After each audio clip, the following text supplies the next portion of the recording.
your presented statement, sir. Say you support confiscating guns from individuals determined to be a threat to themselves or others. Determined to be.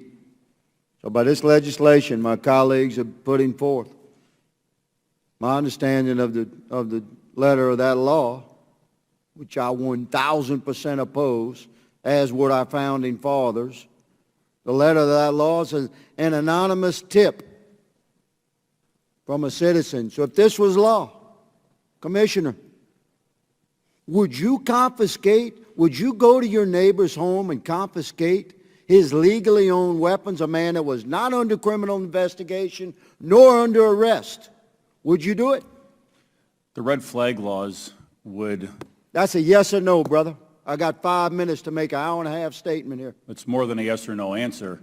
We'll move on then. If you cannot say yes, you would confiscate weapons from an American citizen that was subject to this law that my colleagues intend to push through this Congress, then you said in your statement that you would confiscate those weapons if an American was determined to be, your quote, a threat to themselves or others. According to that law, determined to be is defined by an anonymous tip that an American citizen is a threat to themselves or others.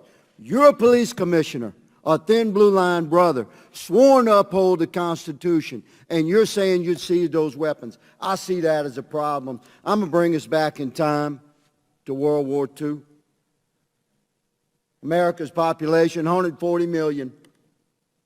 15 million American men came home from World War II with deep scars and significant skills.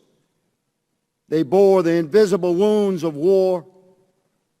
And there was weapons everywhere. We'll talk about mental challenge.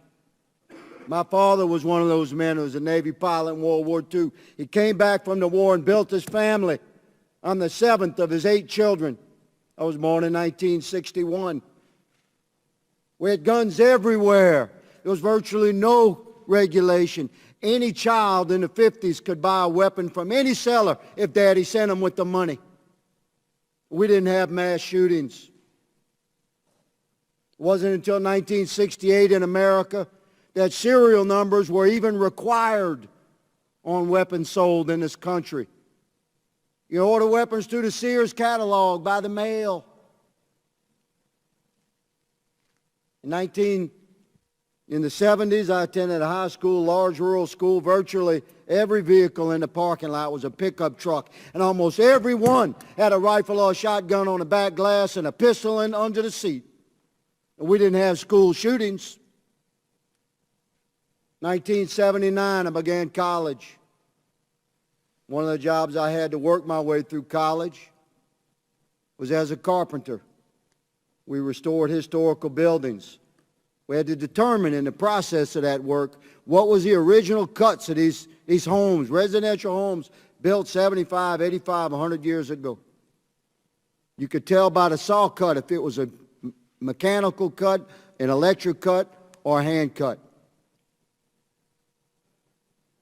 By such observations, we knew exactly how that house was originally built.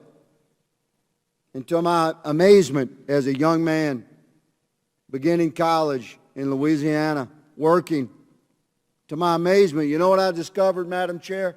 You know what these houses did not have that were built 100 years ago in cities in America? You know what they did not have, Commissioner? Locks.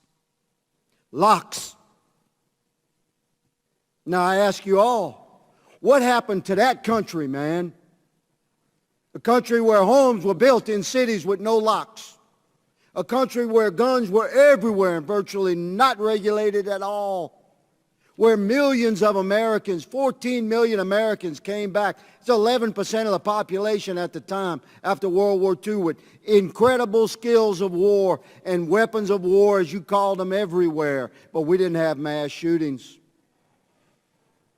And here we sit today where an entire once proud Democratic Party is presenting unbelievably unconstitutional laws to press upon our nation, and we have a police commissioner that says he would go home to home and confiscate legally owned weapons if he got a tip. Madam Chair, I yield my speech, but I will not yield my opposition to these unconstitutional laws.